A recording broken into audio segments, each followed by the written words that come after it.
Right.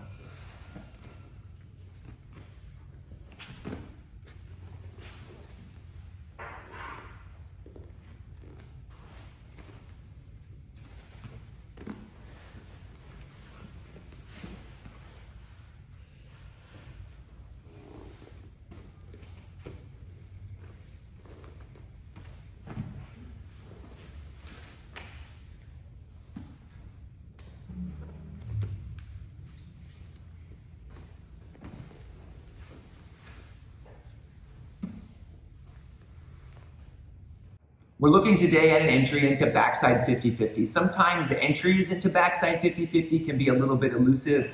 You're not really sure how you get from any given place into backside 50-50, even if you know what it looks like and what you're supposed to do from there. So this is a very simple way of doing it. We're starting with the X guard. There are a lot of other ways you could start. You can start with a standard ashi-garami. You could enter in reactively after your partner responds to another sort of leg attack. But the X guard presents an interesting kind of dilemma for our partner, because when we're in the X guard, our partner has two choices. They can either push into us or they can try to flee. We're gonna look at the situation where our partner is running away from us, that they maybe don't wanna be entangled in our legs quite as much and they wanna try to escape.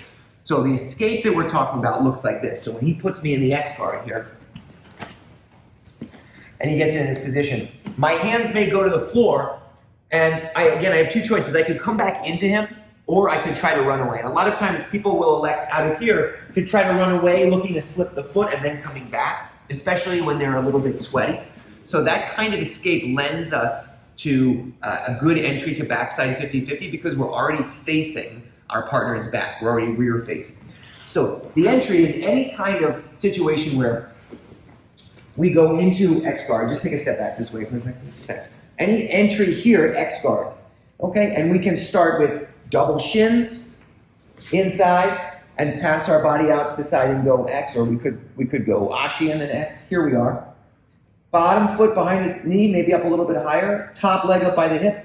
Knees flared. Inside arm takes this scoop grip here. You may start with an Achilles grip. Eventually you're going to want to take your arm through to get a grip above your partner's knee. Now I'm going to extend in order to put the hands on the floor.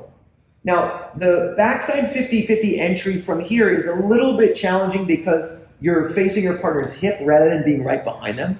So there are ways to move, but often with someone who's running away, you'll find that they kind of turn out in order to flee, and now you have this elongated leg.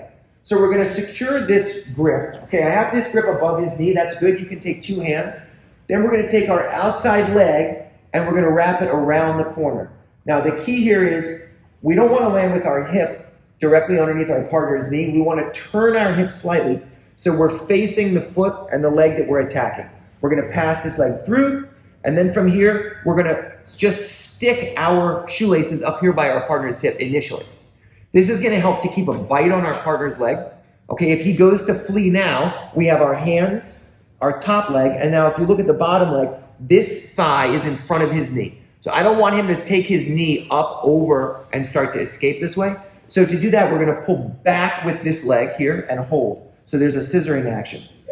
Now from here, we're going to lift our partner's leg, passing it from the bottom to the top, cover the toes, get a good grip. And here, if you want, you can figure forward, but you don't even have to.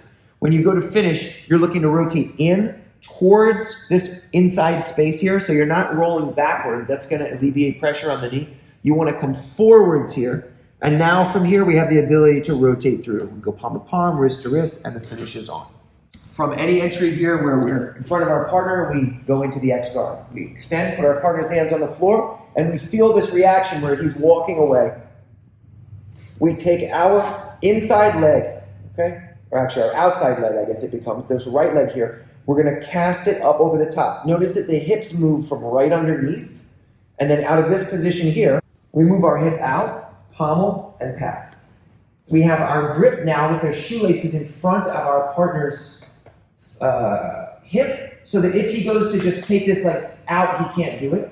We control with a double grip, and you can see the legs here, they don't even have to be locked. They can have just this scissoring action. We'll lift, pass, and now we're going to get the toes controlled. We turn back in the direction that we were facing, so not up this way. We want to go down this way. You can lock the figure of four, and then the finish is on. So from any situation where we're 1, 2, X guard, extend, hands go to the floor. He starts to flee. First thing is don't lose this leg. Okay, don't let your partner run away. So you want to have a tight grip, pass the leg over, feed. Now from here you can see the legs are active. We're going to lift, grip, and now we're in a position where we can finish. Okay, so the key elements of this are, number 1, we want to have a good bite on our partner's leg. We want to have good control so they can't free it and slip the knee and run away. Next is we want to have that elongated leg, which we get because our partner is running away, so we want to keep that there. Then we want to find a way to control. So we're passing that leg around the corner and then threading it through. From there, we pass the leg from the bottom to the top, and then we're ready to finish. Okay, so the mechanics of the finish are important, but more important for us today is just this entry. We're using the X guard to get to backside 50-50. You can play with it, see what you think. Let us know. Thanks for watching.